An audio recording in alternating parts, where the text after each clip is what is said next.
kanunu yazsam yeniden. Kimi ümitleri yer alır gider. Kimi benim gibi sever gönülden. Kimi senin gibi el olur gider. Kimi benim gibi sever gönülden. Kimi senin gibi el olur gider.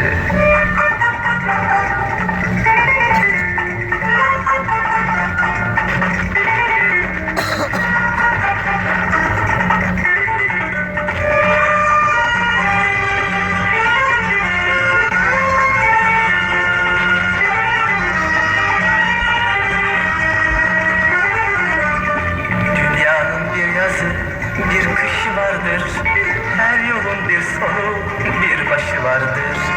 Dünyanın bir yazı, bir kışı vardır, her yolun bir sonu, bir başı vardır.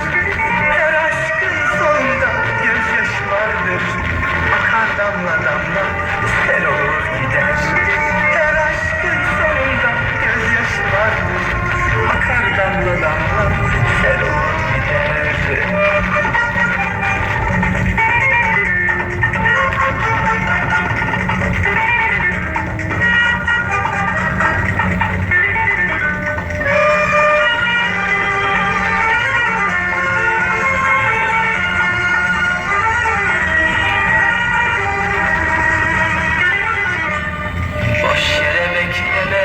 Geçen günleri böyledir ne yazık ezelden beri.